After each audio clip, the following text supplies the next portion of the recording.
엄마, 오늘 또 반찬 해가지고 갔다 온 거야? 그만 좀 해. 이제 그 집 비밀번호도 안 알려준다며.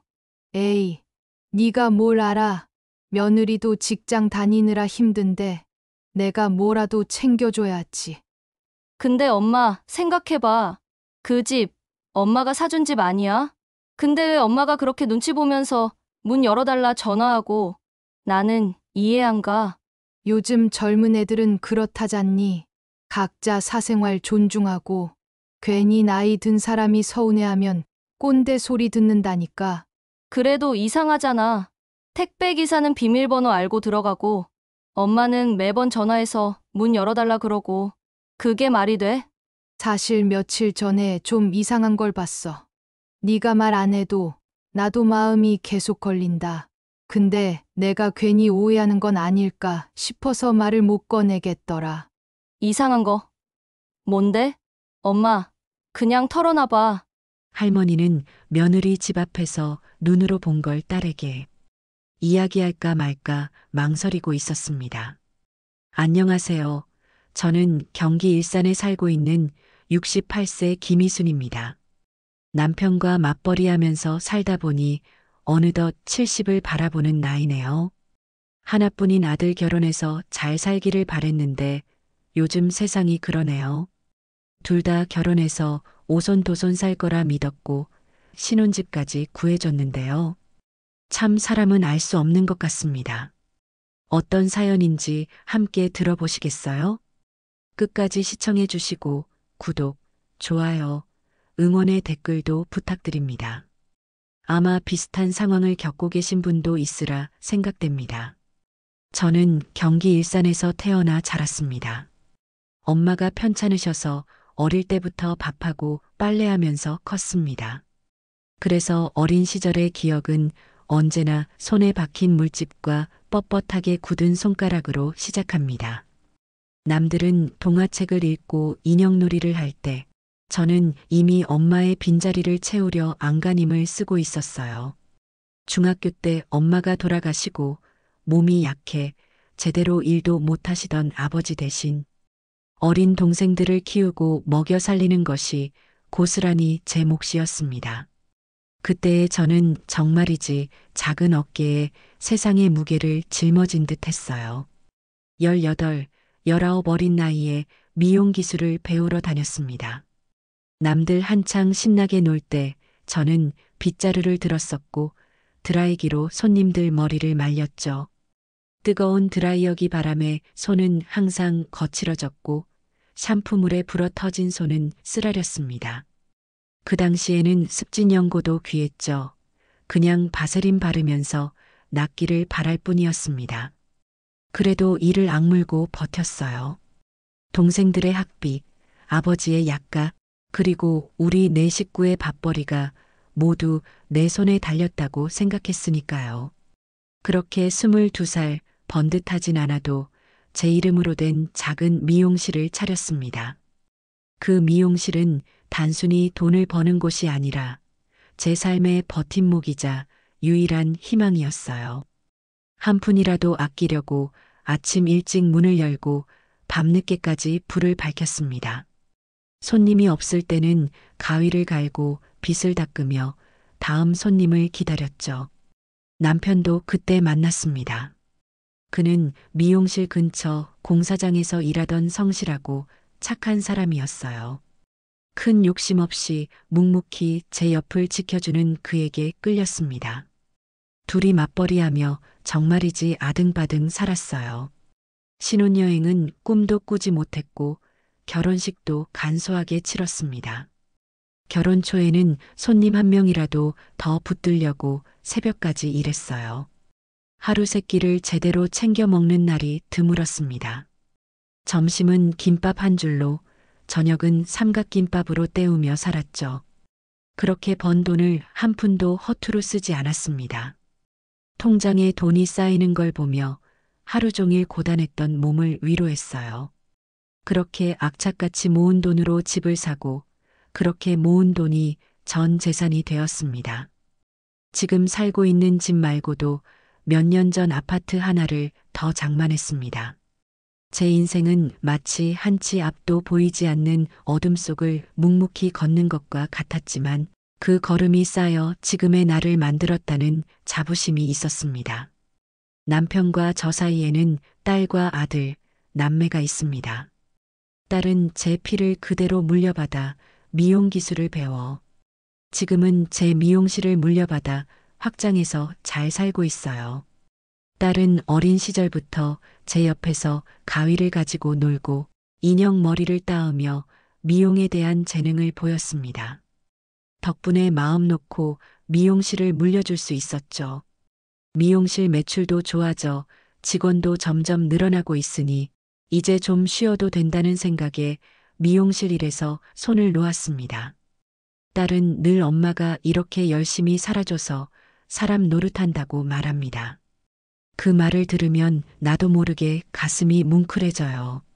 모든 고생이 보상받는 듯한 기분이죠. 문제는 아들놈이었어요. 서울에서 직장 다니느라 주말에나 겨우 얼굴 보는 정도였지만 그래도 성실하게 회사 다니고 건강하게 살아주는 게 그저 고마웠습니다. 아들이 남들처럼 평범하게 살아가주는 것만으로도 만족했어요. 그런데 어느 날 아들이 여자친구를 데려왔습니다. 처음 봤을 땐 참 얌전해 보였습니다. 단아한 인상에 조심스러운 말씨, 그리고 얼굴에 늘 옅은 미소를 띄우던 그 모습이 마음에 들었어요. 무슨 직업이냐 물으니 사무직이라고 뭐 큰 욕심 없는 애 같더군요. 며느리가 될 아이의 겸손함에 내심 안도했습니다. 아들이 좋은 사람을 만났구나 싶었죠. 둘이 사귄 지 6개월도 채 안 됐다고 했습니다. 그러니 주변에서도 너무 빠른 거 아니냐며 걱정했지만 두 사람 모두 서둘러 결혼하고 싶어 했어요. 서로 떨어져 지내기 싫다고, 더 늦으면 의미 없다고. 그때까지만 해도 그 말이 어리고 예쁜 사랑 고백처럼 들렸습니다. 젊은 사람들이 서로 좋아서 빨리 함께하고 싶다는데 굳이 막을 필요가 있을까 싶었죠. 그래서 양가 상견례를 서둘렀습니다. 상견례 분위기도 나쁘지 않았어요. 며느리 될 아이의 부모님도 우리처럼 평범한 분들이셨고 아이들의 결혼을 적극적으로 지지하는 분위기였습니다. 문제는 신혼집이었어요. 신혼집을 어디로 할 거냐, 전세냐, 매매냐 여기서부터 조금 틀어지기 시작했습니다. 며느리는 단호했어요. 대출을 껴서까지 신혼집을 사고 싶진 않다고 했습니다. 전세가 깔끔하고 요즘 세대답다고 했어요. 신혼부터 빚지고 시작하는 건 싫다며 고개를 저었습니다. 며느리의 말에는 일리가 있었습니다. 요즘 젊은이들이 대출에 시달리는 모습을 나도 익히 들어 알고 있었으니까요. 하지만 제 생각은 달랐습니다. 제가 평생 모은 돈으로 집 하나 해주면 아들이 살면서 마음 편하겠다 싶었어요. 저는 평생을 돈에 얽매여 살아왔습니다. 그래서 자식들에게는 그런 고통을 물려주고 싶지 않았어요. 안정된 보금자리가 있어야 마음 놓고 직장 생활도 하고 가정을 꾸릴 수 있다고 믿었으니까요. 그래서 전세란 말은 들을 필요도 없다고 생각했습니다. 제겐 이미 비어있는 아파트가 있었으니까요. 그 아파트를 아들에게 주면 대출 부담 없이 편안하게 신혼을 시작할 수 있을 것이라고 확신했어요. 그래서 이야기했죠. 얘들아, 우리가 살고 있는 집 말고도 아파트 하나 더 있단다. 그 집이 마침 계약이 끝나는 시기야. 굳이 대출받을 필요도 없이 그 집에 들어가 살아라. 그 말을 들은 아들 표정은 환해졌지만 며느리는 순간 얼굴이 굳어졌습니다. 그 표정을 보는 순간 제 마음 한쪽이 싸늘해지는 것을 느꼈어요. 마치 투명한 유리벽이 우리 사이에 놓인 듯한 기분이었죠. 네, 그런데 그 집 혹시 어머님 명의세요? 며느리가 그렇게 물었을 때 그게 무슨 상관이람 싶었습니다. 저는 그저 내 자식이 편하게 살기를 바랐을 뿐인데 며느리는 마치 제가 그 집을 담보로 자신들을 구속하려 한다고 생각하는 것 같았습니다. 그래도 괜찮다고 니들 살다 보면 집도 넘어가게 될 테니 편하게 살라고 했어요. 정말 조건 없는 사랑과 배려로 그 집을 내어주는 것이라고 생각했습니다. 그렇게 신혼집은 자연스럽게 정리되었고 두 사람은 결혼 준비를 시작했어요.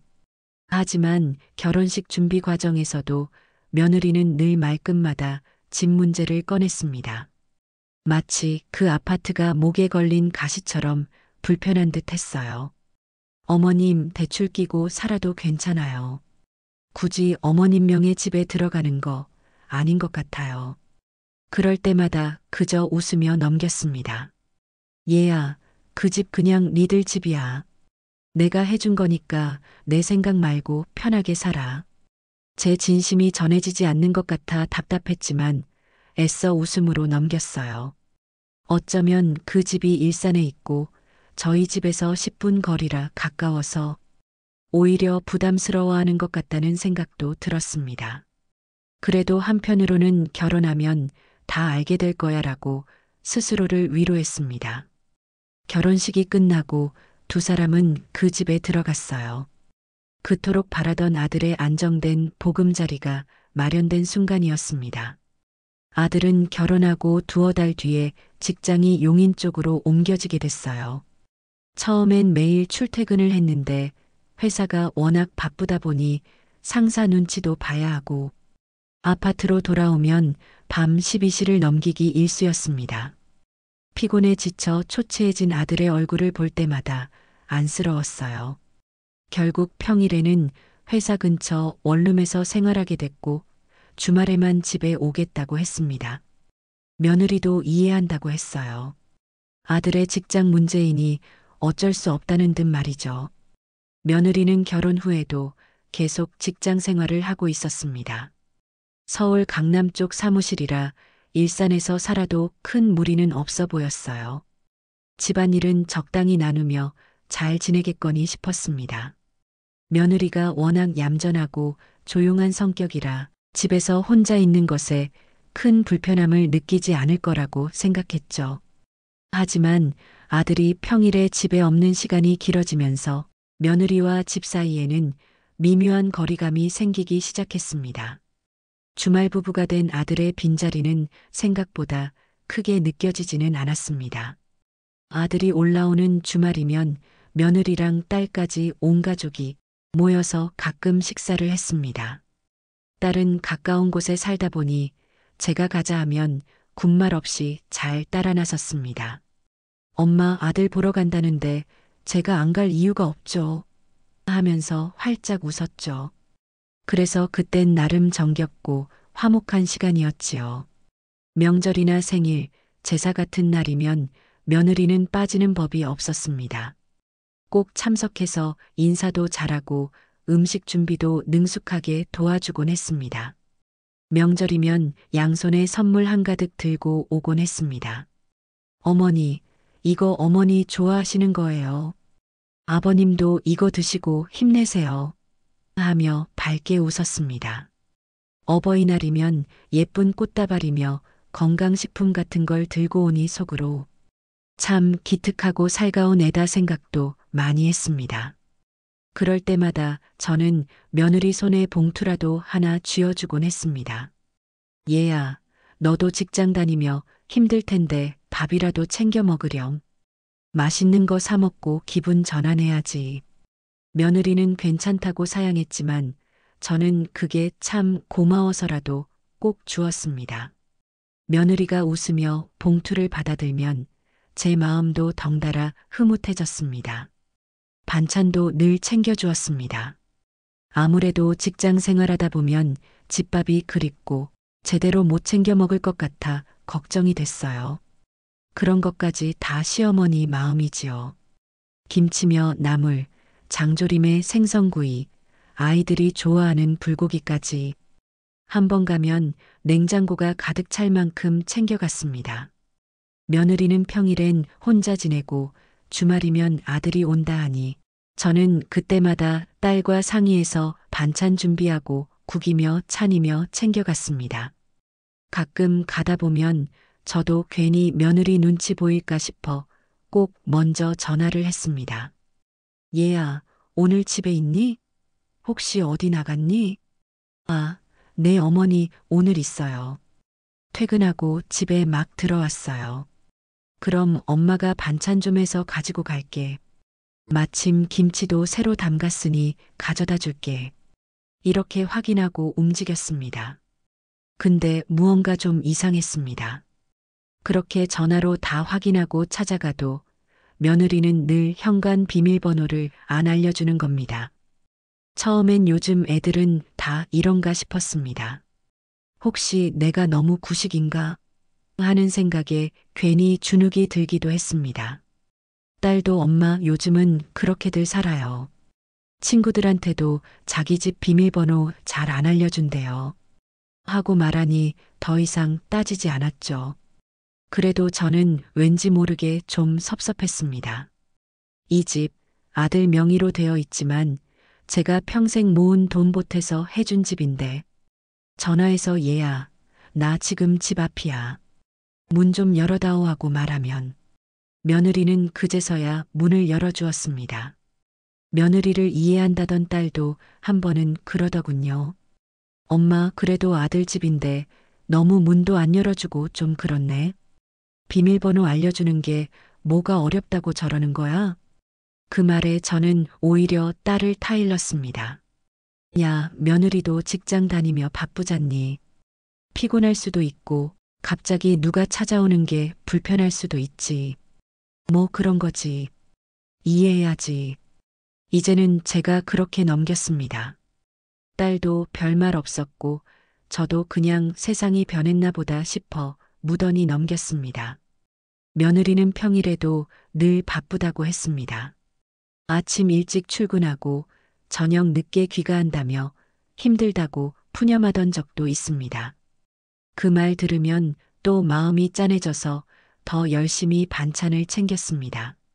김치며 나물, 장조림에 생선구이, 심지어 아이들이 좋아하는 돈가스까지. 한 번 가면 한두 끼는 거뜬히 먹을 만큼, 아니, 며칠은 편하게 먹을 수 있을 만큼 넉넉히 챙겨갔습니다. 그렇게 반년 넘게 거의 매주 반찬을 들고 아들네 집을 방문했습니다. 반복되는 거절과 깊어지는 의문. 그런데도 현관 비밀번호는 절대 알려주지 않았습니다. 단 한 번도 예외는 없었습니다. 어떨 땐 딸과 둘이 장을 봐서 같이 반찬을 들고 갔습니다. 혹시 며느리가 없는 건 아닐까 싶어 일부러 전화로 먼저 물어봤지요. 얘야, 오늘 집에 있니? 혹시 오늘도 퇴근이 늦니? 네, 어머니, 오늘 퇴근 일찍 해요. 집에 있어요. 그렇게 확인하고 가도 며느리는 현관을 안 열어주고 늘 문 앞에 두고 가라 했습니다. 어머니, 죄송해요. 제가 지금 좀 정신이 없어서요. 그냥 문 앞에 두시면 제가 이따가 가져갈게요. 그래도 저는 그냥 넘겼습니다. 시대가 변했으니 나이 든 사람이 괜히 잔소리하면 더 불편하게 느낄까봐 말이죠. 애써 며느리의 행동을 이해하려고 노력했습니다. 명절이며 어버이날이면 그래도 잘 챙기고 인사도 잘하던 애라 내심 마음이 좀 걸려도 억지로 뭐라 하진 않았습니다. 고맙다며 용돈 챙겨줄 때도 늘 환하게 웃으며 받던 며느리였으니까요. 하지만 마음 한구석에는 늘 의문이 남아 있었습니다. 왜 굳이 비밀번호를 알려주지 않는 걸까? 내가 불편한 건가? 혹시 내가 모르는 다른 이유가 있는 걸까? 이런 생각이 들었습니다. 하지만 저는 그 의문들을 애써 억누르고 외면했습니다. 가족의 평화를 깨고 싶지 않았으니까요. 그저 며느리가 언젠가는 제 마음을 알아주고 이 문을 활짝 열어줄 날이 올 것이라고 막연히 기대하고 있었습니다. 그러나 그 문은 좀처럼 열릴 기미를 보이지 않았습니다. 그러다 문제는 생각보다 사소하게 터졌습니다. 그날도 저는 딸과 함께 반찬을 챙겨갔습니다. 아들이 다음날 올라온다니 고기 반찬도 하나 더 넣고 국까지 끓여서 보온통에 담아갔습니다. 늘 하던 대로 미리 며느리에게 전화를 걸었습니다. 얘야, 오늘 집에 있니? 네, 어머니, 퇴근하고 이제 막 들어가려 해요. 그래서 아들 오기 전에 미리 음식 놓고 오자 싶어 딸과 함께 갔습니다. 아들 집에 가기 위해 아파트 엘리베이터에 내렸는데 딸이 갑자기 제 팔을 당기며 말했습니다. 엄마, 저 사람 오빠 집 들어갔어. 누군데 저렇게 자연스럽게 들어가? 순간 저도 고개를 돌려봤습니다. 아파트 복도 끝에서 한 택배기사가 우리 아들네 집 앞에 서 있었습니다. 별 생각 없이 쳐다보고 있었는데 그 사람이 갑자기 아무렇지 않게 비밀번호를 누르고 들어가는 겁니다. 띠리링 하는 소리와 함께 문이 열리고 그 사람은 집 안으로 사라졌습니다. 그리고 문은 닫혔고 그 사람은 안에서 한참 동안 나오지 않았습니다. 딸도 저도 순간 할 말을 잃었습니다. 저게 뭐지? 나는 비밀번호도 모르는 집인데 택배기사는 당당하게 열고 들어간다? 머리가 띵하며 어지러웠습니다. 그 자리에서 가방을 쥔 손이 떨리기 시작했습니다. 가슴이 두근거리며 뭔가 이상한 예감이 들었습니다. 아무리 요즘 세상이라지만 이건 좀 이상하다 싶었습니다. 나도 못 들어가는 집에 남들은 들어가는 게 맞나? 하는 의심이 걷잡을 수 없이 피어올랐습니다. 딸은 어이없다는 듯 말했습니다. 엄마, 이건 아무리 봐도 좀 이상해. 진짜 택배기사 맞아? 근데 택배기사가 왜 비밀번호를 알지? 그냥 문 앞에 두고 가면 될걸. 왜 집 안까지 들어가는 거야? 속이 미묘하게 뒤틀렸습니다. 그동안 며느리가 무심하게 넘기던 그 행동 하나하나가 머릿속에서 퍼즐처럼 맞춰지기 시작했습니다.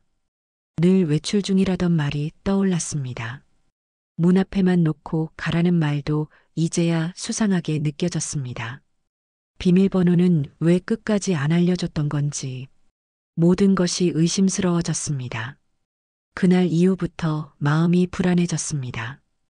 괜히 이상한 상상도 들고 괜히 기분이 나빠졌습니다.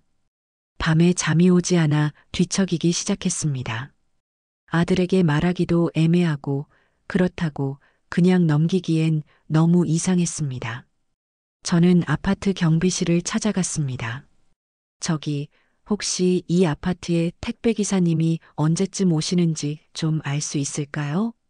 경비 아저씨는 친절하게 택배 회사별 배송 시간을 확인해 주었습니다. 그날부터 저는 며칠 동안 아파트 입구에서 몰래 아들네 집을 지켜보기 시작했습니다. 마음 한편으론 제가 너무 오버하는 게 아닐까 싶기도 했습니다. 하지만 그 이상한 장면을 목격한 이상 그냥 넘어갈 수가 없었습니다. 이틀 후 경비 아저씨가 알려준 시간에 맞춰 다시 아들네 집 앞에서 기다렸습니다. 멀찌감치 떨어진 계단에서 숨어서 지켜봤습니다. 얼마 지나지 않아 그 택배기사가 다시 아들네 집으로 향하는 것을 보았습니다. 그는 익숙하게 비밀번호를 누르고 집 안으로 들어갔습니다. 이번에도 똑같았습니다. 그리고 한참 뒤 며느리가 그 택배기사를 문 앞까지 배웅하는 모습이 제 눈에 들어왔습니다. 며느리는 택배기사와 짧게 이야기를 나누더니 환하게 웃으며 손을 흔들어 주었습니다. 단순한 택배 배송이라면 굳이 문 앞까지 배웅할 필요가 있었을까요? 그 웃음이 너무 자연스럽고 친근해 보였습니다. 마치 오래 알고 지낸 사이처럼. 며칠이 더 지났습니다. 저는 이제 거의 매일 그 시간을 노려 아들네 아파트 근처를 서성였습니다. 혹시나 싶어서 다른 시간대에도 몇 번 와봤습니다. 그러다 마침 제 눈을 의심할 만한 장면을 목격했습니다. 며느리가 택배기사의 손을 잡고 집 밖으로 나오는 것이었습니다. 그들은 자연스럽게 손을 잡고 엘리베이터를 향해 걸어갔습니다. 그 순간 제 심장이 쿵 하고 떨어지는 것 같았습니다. 온몸이 얼어붙는 느낌이었습니다. 그동안 제가 애써 외면했던 모든 의심들이 한순간에 현실이 되는 듯 했습니다. 제 눈앞의 현실을 도저히 믿을 수가 없었습니다. 설마, 정말 설마. 하지만 제 눈이 본 것은 분명했습니다. 그들의 모습은 영락없이 연인 같았습니다. 그날 이후 저는 밤잠을 설쳤습니다. 불 꺼진 방 안에서 천장을 바라보며 스스로 되뇌었지요. 설마 그럴 리가 없다고. 며느리가 나쁜 마음을 먹을 이유도, 그런 관계를 가질 이유도 없다고. 하지만 제 눈으로 본 그 장면은 아무리 부정해도 지워지지 않았습니다. 남편은 그런 제 모습을 보며 한숨만 쉬었습니다. 요즘 왜 이렇게 예민해졌어? 괜히 사람 의심하지 마. 너 그러다 큰일 나. 그 말에 대답도 못하고 고개만 떨궜습니다. 말해봤자 이해받지 못할 거라는 걸 느꼈습니다. 심지어 딸에게도 차마 다 털어놓을 수 없었습니다. 딸은 이런 말을 들으면 감정이 격해질 아이였으니까요. 며칠을 고민하다가 딸에게 조심스럽게 말을 꺼냈습니다. 엄마가 요즘 좀 이상하지? 그런데 말이다. 제가 본 것, 느낀 것, 그리고 계속 쌓여왔던 섭섭함을 털어놨습니다. 딸은 처음엔 믿기 힘들다는 표정이었어요. 엄마, 혹시 잘못 본 거 아닐까? 택배기사라며? 뭐 물건 들고 들어가려고 그런 걸 수도 있고. 딸의 말이 틀린 건 아니었습니다. 하지만 저는 단호하게 말했죠. 2번, 3번 계속 봤어. 그리고 손도 잡고 나오는 걸 봤어. 딸도 그제서야 얼굴이 굳어졌습니다. 이거 오빠한테 말해야 되는 거 아니야? 그 순간 딸의 손을 꼭 붙잡고 고개를 저었습니다. 아니야. 지금은 안 돼. 괜히 말했다가 아들 마음 다칠 수도 있어. 그럼 엄마는 계속 참을 거야? 아니, 직접 며느리한테 물어볼 거야. 저는 결심했습니다. 며느리와 단둘이 대면하자.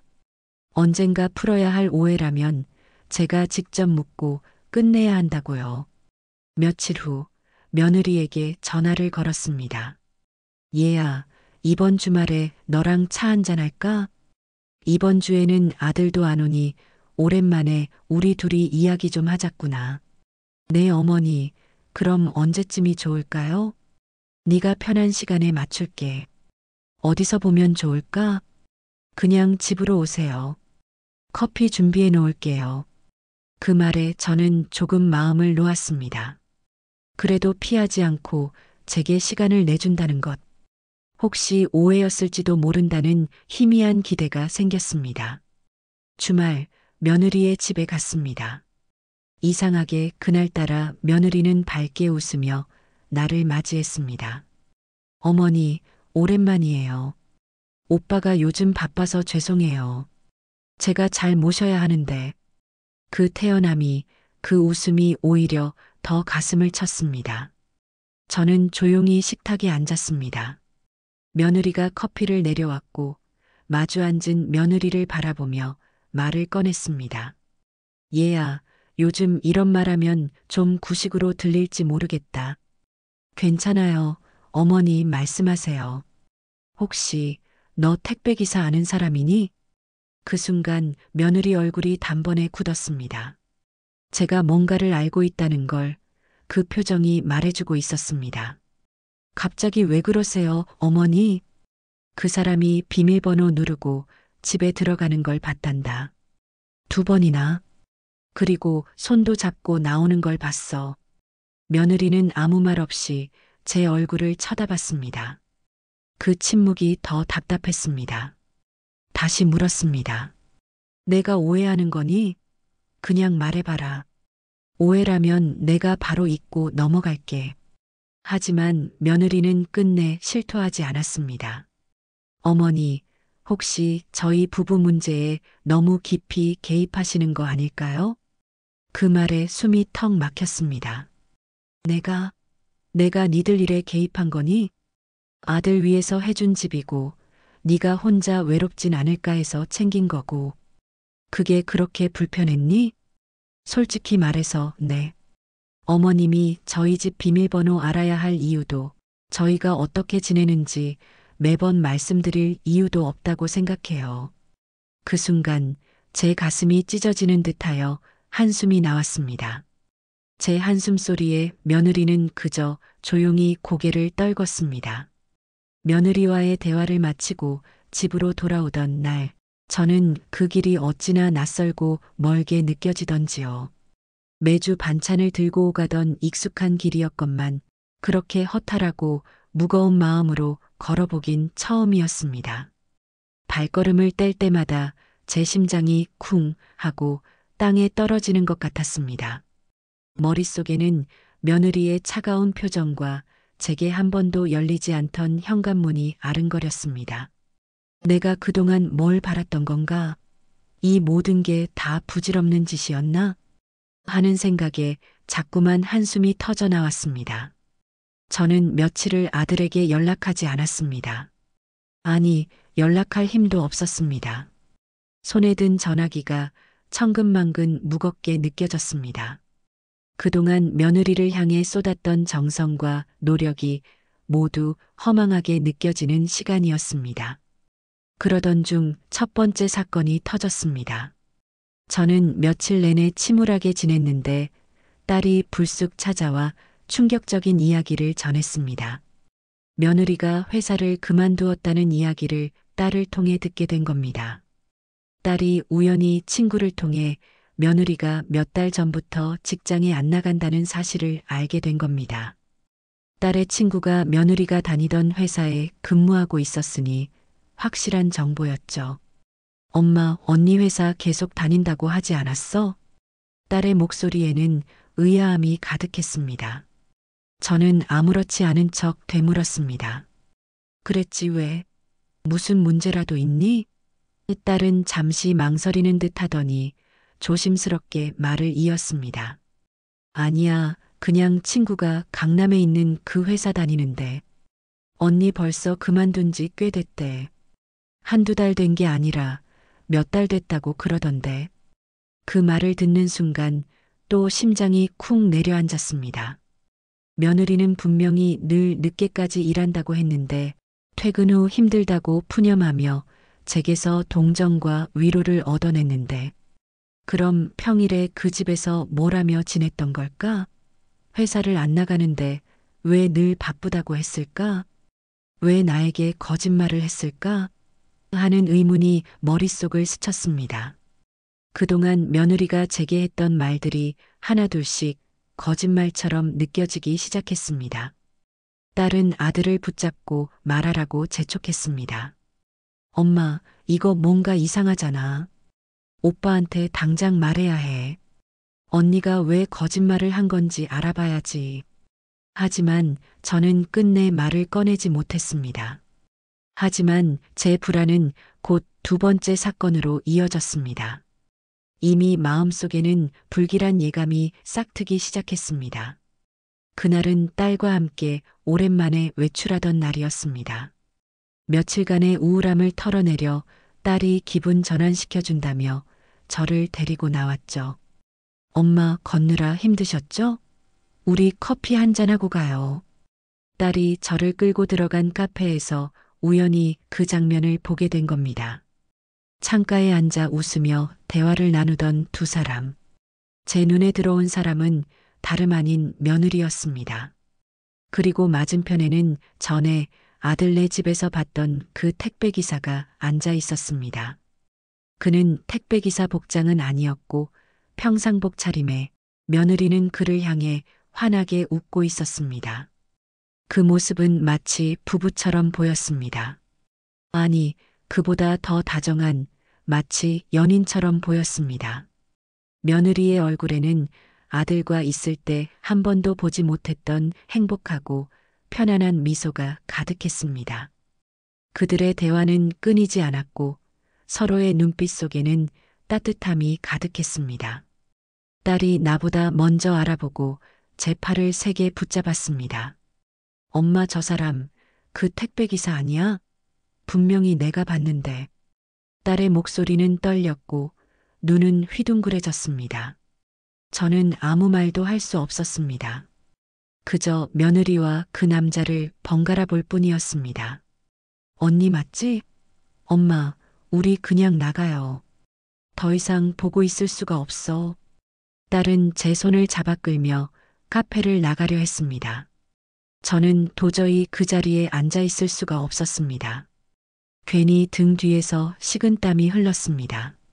제 눈은 선명하게 그들의 다정한 모습을 기억하고 있었습니다. 그날 밤 저는 한참을 혼잣말로 되뇌었습니다. 설마 아니겠지, 그 집. 내가 해준 집에서 저러고 있었던 거니? 내 아들이 없는 시간에 저러고 있었던 거야? 눈물이 멈추질 않았습니다. 남편에게 말할 수도 없었습니다. 남편은 평생 직선적인 사람이었습니다. 너무 예민하게 보는 거야. 괜히 없는 사실을 만들지 마. 그 말 한마디로 모든 걸 덮어버릴 사람이니까요. 게다가 아들의 명예가 달린 문제이기도 했으니 섣불리 남편에게 말할 수는 없었습니다. 그날 아들이 집에 올라온다는 소식을 들었고 아들과 전화를 해서 밖에서 만나기로 했습니다. 마음은 무거웠지만 아들에게 이 모든 것을 말해야 한다는 생각이 들었죠. 카페에서 만난 아들을 향해 저는 조심스럽게 말을 꺼냈습니다. 아들아, 엄마가 요즘 마음이 좀 불편하다. 아들은 고개를 갸웃하며 저를 바라봤습니다. 왜 무슨 일인데? 엄마 어디 아파? 그는 제 안색을 살폈습니다. 네가 없는 평일에 엄마가 몇 번 갔었어. 아들은 아무것도 모르는 듯 표정을 지었습니다. 그런데 엄마가 이상한 걸 봤어. 저는 며느리와 그 남자의 관계를 돌려 말했습니다. 아직 확신은 없었지만 제 눈으로 본 것을 그대로 전할 수는 없었습니다. 최대한 조심스럽게 아들이 직접 의심할 수 있도록 말을 아꼈습니다. 며느리가 회사 그만둔 것 같더라. 그리고 어쩌다 보니 다른 남자랑 다정하게 있는 걸 봤어. 카페에서 둘이 마치 연인처럼 보이더라. 제 목소리는 떨렸지만 저는 겨우 말을 마쳤습니다. 아들의 얼굴은 순식간에 굳어졌고 제 말에 대한 반응은 그야말로 폭풍 전야의 고요함 같았습니다. 그리고 몇 주 뒤 주말 아들은 제게 조용히 전화를 걸어왔습니다. 목소리는 심하게 잠겨 있었습니다. 마치 며칠 밤을 새운 것 같은 거칠고 메마른 음성이었습니다. 엄마, 이번 오늘 시간 좀 내줄 수 있어? 그래, 어디서 볼래? 아니, 그냥 집으로 갈게. 그 말투에서 뭔가 심상치 않은 기운이 느껴졌습니다. 평소보다 훨씬 조심스럽고 힘이 빠진 목소리였습니다. 그렇게 아들은 저희 집으로 왔습니다. 그 얼굴을 보는 순간 저는 모든 것을 직감할 수 있었습니다. 눈밑은 새까맣게 꺼져 있었고 말라버린 얼굴엔 생기가 하나도 없었습니다. 턱수염은 며칠째 깎지 않은 듯 거칠게 자라 있었고 옷도 구겨진 채였습니다. 평소 단정했던 아들의 모습이 아니었습니다. 마치 영혼이 빠진 것처럼 보였습니다. 저는 묵묵히 밥상을 차렸습니다. 아들이 좋아하는 된장찌개, 생선구이, 나물 반찬들을 정성스럽게 준비했습니다. 하지만 밥숟가락을 들 힘조차 없는 듯 아들은 식탁 위에 손을 올려두고 고개를 떨궜습니다. 엄마 말이 맞았어. 그 한마디에 제 손이 덜덜 떨렸습니다. 국그릇을 들고 있던 손에서 힘이 빠져 그릇이 바닥에 떨어져 깨졌습니다. 뭐가 맞았다는 거니? 그 남자 맞아. 엄마가 본 그대로야. 순간 식은땀이 흐르고 머리가 멍해졌습니다. 아들은 천천히 그러나 더 이상 숨길 수 없는 사실을 말하기 시작했습니다. 그날 엄마한테 그 얘기 듣고 집에 가서 CCTV를 달았어. 거실, 현관, 침실 다. 그리고 출근했지. 핸드폰으로 영상을 확인했어. 그 사람이 우리 집에 왔더라. 아들의 목소리가 점점 작아졌습니다. 처음엔 믿고 싶지 않았어. 엄마 말씀을 듣고도 설마라고 생각했거든. 그런데 직접 영상을 보니까 아들의 입술이 파르르 떨렸습니다. 비밀번호 누르고 들어오고 신발 벗고 들어와서 우리 소파에 앉아 있고 주방에서 같이 밥을 차려 먹고 웃고 술 마시고 내 침대에서 같이 누워 있고 저는 그 말을 듣고도 믿을 수 없었습니다. 아니 그럼 그게 무슨 엄마 그 남자 그 사람 택배기사 아니래. 뭐 대학 때 사귀던 남자래. 오래된 연인이었대. 헤어지고 나 만난 거래. 그러니까 결혼이 그렇게 급했던 거야. 아직 마음도 정리 안 된 채로. 집도 전세라 하자던 이유도 그거였어. 결혼하면 그냥 어영부영 묻어가려 했던 거야. 근데 우리 집에서 다시 만난 거야. 저는 온몸이 얼어붙었습니다. 아들은 고개를 떨군 채 눈물을 훔쳤습니다. 엄마, 나 그날 CCTV 다 보여줬어. 너 이게 뭐냐고 이게 사람이 할 짓이냐고. 그랬더니 잡아떼다가 결국 무릎 꿇더라. 미안하다고 잘못했다고. 근데 엄마, 더 웃긴 게 뭔지 알아? 지금 임신이래. 그 남자 아이래. 그 말을 듣고 숨이 멎는 줄 알았습니다. 가슴을 쥐어뜯는 듯한 고통에 그대로 의자에 쓰러질 뻔했습니다. 뭐라고? 임신? 그래, 그래서 이혼할 거야. 엄마, 나 그 사람 용서 못해. 사랑해서 결혼한 게 아니라 그냥 그 사람 지우려던 도구였던 거야. 집도, 돈도, 내 마음도 다 이용당한 거야. 저는 말을 잇지 못했습니다. 엄마, 그래서 변호사 찾았어. 법적 조치할 거야. 위자료도 받고 손해배상 청구도 할 거야. 이런 여자랑 난 더 못 살아. 아들은 눈물을 삼키며 말을 이었습니다. 엄마가 해준 집이야. 그 집에 그런 더러운 짓이 있었던 게 너무 수치스럽고 화가 나.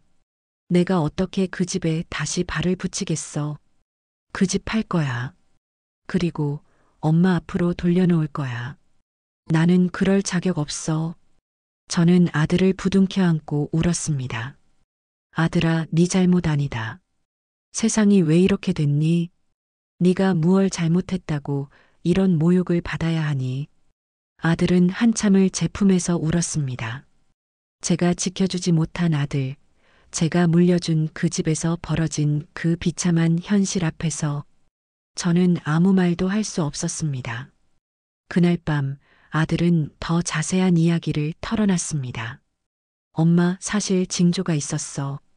결혼 전부터 뭔가 이상했거든. 급하게 결혼하자고 했을 때도 그렇고, 신혼여행도 가기 싫다고 했을 때도 그렇고, 집 비밀번호도 자꾸 바꾸려고 했어. 나는 그냥 예민한 성격인 줄 알았는데, 다 이유가 있었던 거야. 그 남자랑 계속 연락하고 있었으니까. 아들의 목소리에는 깊은 배신감이 묻어 있었습니다. 엄마, 더 황당한 건 뭔지 알아? 그 남자가 진짜 택배기사가 아니라 회사 다니는 직장인이래. 그냥 택배기사 복장을 하고 온 거야. 아파트 사람들이 의심하지 않게. 저는 그 말을 듣고 더욱 화가 났습니다. 그럼 그동안 내가 본 건 다 사실이구나. 맞아요, 엄마. 다 계획적이었던 거야. 엄마가 반찬 가져다 주는 시간도 피해서 만났고, 아파트 사람들 눈을 피해서 택배기사 행세를 한 거고, 정말 치밀하게 속인 거야. 며칠 뒤 아들은 변호사를 동반해 며느리와 마지막 대화를 나누었습니다. 법적 절차는 차근차근 진행되었고, 며느리는 더 이상 변명하지 않았습니다. 그 여자가 뭐라고 했는지 알아? 미안하다는 말도 제대로 못하더라. 그냥 어차피 사랑하지 않았다고 했어. 결혼도 원치 않았다고. 그럼 왜 결혼했냐고 물으니까 그냥 그 사람과 헤어지고 정신이 없었다다고 하더라. 엄마, 나 정말 바보였어. 진짜 바보였어. 아들은 묵묵히 이혼 서류에 도장을 찍었습니다. 그 모든 과정이 끝난 날 아들은 말했습니다. 엄마, 나 이제 다시 시작할 거야. 엄마가 해준 집 깨끗이 정리하고 다신 이런 일 겪지 않을 거야. 엄마 앞에서 이렇게 바보처럼 살아갈 순 없어. 저는 아들의 손을 꼭 잡고 말했습니다. 아들아, 너는 부끄러운 게 없다. 세상에 상처받은 것뿐이지 잘못한 게 없는 아이야. 엄마는 너를 믿는다. 언제든 다시 시작해라. 엄마는 끝까지 내 편이다. 그로부터 몇 달 후 아들은 정말로 집을 팔았습니다. 그리고 그 돈을 제 통장에 넣어뒀습니다. 엄마, 이 돈으로 다시 시작할게요. 이번엔 제대로 된 사람 만나서 엄마께 효도하면서 살게요. 엄마가 고생한 만큼 보답할게요. 아들은 새로운 직장으로 이직하고 새로운 동네에서 새로운 삶을 시작했습니다. 그로부터 아들은 더는 멈추지 않았습니다. 엄마, 난 그냥 두지 않을 거야. 내가 겪은 이 모욕 다 법으로 받아낼 거야. 그리고 아들은 며느리와 그 남자를 상대로 위자료와 손해배상 청구 소송을 시작했습니다. 혼인 파탄의 책임, 정신적 고통, 재산상 손해까지 꼼꼼히 준비했습니다. 아들은 변호사와 함께 며칠을 준비해서 자료를 모았고 결국 그 남자와 며느리 모두 법정에 서게 됐습니다. 며느리는 처음엔 그럴 리 없다고 억울하다고 했습니다. 그러나 아들은 준비한 모든 증거를 법원에 제출했습니다. CCTV 영상, 대화 내역, 생활비 사용 내역까지요. 법은 냉정했습니다. 법원은 혼인 파탄의 모든 책임을 며느리에게 돌렸습니다. 그 남자 역시 손해배상 판결을 받았습니다. 아들은 말했습니다. 엄마, 그 여자에게 한 푼도 줄 이유가 없어. 그렇게라도 끝까지 내 앞에서 책임을 지게 할 거야. 결국 아들은 위자료와 손해배상을 받아냈고 며느리는 손에 돈 한 푼 없이 쫓겨났습니다. 그동안 며느리가 요구했던 가구값이니 인테리어니 하는 말도 모두 기각됐습니다. 세상 참 공평하다 생각했습니다. 잘못한 대가를 결국 치르게 되어 있구나 싶었습니다. 그 며느리는 그 남자와도 결국 헤어졌다고 합니다. 하지만 더 이상 그 여자에 대해 관심이 없었습니다. 중요한 건 아들이 다시 일어섰다는 것이었습니다. 몇 달 후 아들은 정말로 새로운 사람을 만났습니다. 이번엔 성실하고 따뜻한 여자였습니다. 처음 우리에게 소개할 때 그 여자는 정중하게 인사했습니다. 어머니, 안녕하세요. 저는 김수진이라고 합니다. 오빠가 어머니 이야기를 정말 많이 해주셨어요. 어머니께서 얼마나 힘들게 오빠를 키우셨는지, 얼마나 대단한 분이신지, 저도 어머니처럼 강한 사람이 되고 싶어요. 그 말을 들으며 저는 안심했습니다. 이번엔 진짜 좋은 사람을 만났구나. 아들 얼굴에도 다시 웃음이 돌아왔습니다. 엄마, 이번엔 정말 괜찮은 사람이에요. 엄마께 효도하고 싶다고 하는 사람이에요. 엄마가 좋아하실 거예요. 그렇게 우리는 다시 새로운 시작을 했습니다. 아들은 이전보다 더 의젓해졌고 지혜로워졌습니다. 그리고 무엇보다 우리는 서로를 더 깊이 이해하게 되었습니다. 가끔 아들은 말합니다. 엄마, 그때 엄마가 눈치채지 못했다면 어떻게 됐을까요? 아마 계속 속으며 살았을 거예요. 엄마 덕분에 진실을 알 수 있었어요. 정말 감사해요. 저는 아들에게 이렇게 말해줍니다. 아들아, 엄마는 네가 행복하기만 하면 돼. 세상이 너를 속여도 엄마는 언제나 네 편이야. 그것만 기억해라. 그렇게 우리는 다시 평범하지만 소중한 일상을 살아가고 있습니다. 아들은 새로운 사랑을 찾았고 저는 아들의 행복을 지켜보며 살아갑니다. 그리고 때로는 생각합니다. 그 어려운 시간들이 우리를 더 강하게 만들었다고, 더 깊이 서로를 이해하게 해줬다고, 그래서 지금의 행복이 더욱 소중하다고. 인생은 참 묘합니다. 가장 힘들었던 순간이 때로는 가장 큰 축복이 되기도 하니까요. 그 모든 시련을 견뎌낸 우리가 자랑스럽습니다. 그리고 앞으로도 무슨 일이 있어도 함께 이겨낼 것입니다. 엄마와 아들, 우리는 서로에게 가장 소중한 존재니까요. 이제와 돌아보니 그 모든 시간이 참 어리석으면서도 꼭 필요했던 시간이었습니다. 저는 그저 아들이 행복하길 바랐고 가족이 화목하길 바랐을 뿐입니다. 하지만 사람 마음이란 게 또 세상살이란 게 내 뜻대로 되는 건 아니더군요. 그래도 저는 이제 그 모든 일을 지나왔습니다. 상처도 흉터도 시간이 지나면 아물기 마련이니까요. 아들은 이제 더 어른스러워졌습니다. 이제는 더 이상 불안해하지 않습니다. 그저 오늘처럼 평범하게, 건강하게, 웃으며 살아가면 그걸로 충분합니다. 사람은 결국 믿을 사람만 믿고 지킬 사람만 지키며 살아가야 한다는 걸 깨달았습니다. 그리고 누구보다도 내 편이 되어줄 가족, 그게 얼마나 소중한지를 다시 한번 알게 됐습니다. 혹시 이 영상을 보고 계신 분들 중에 저와 같은 경험을 하신 분이 있다면 부디 상처받지 마세요. 세상에는 나쁜 사람도 많지만 분명 나를 진심으로 아끼는 사람도 있습니다. 그걸 잊지 않고 하루하루 살아가시길 바랍니다. 긴 이야기 끝까지 들어주셔서 감사합니다. 구독과 좋아요, 알림 설정도 꼭 부탁드릴게요.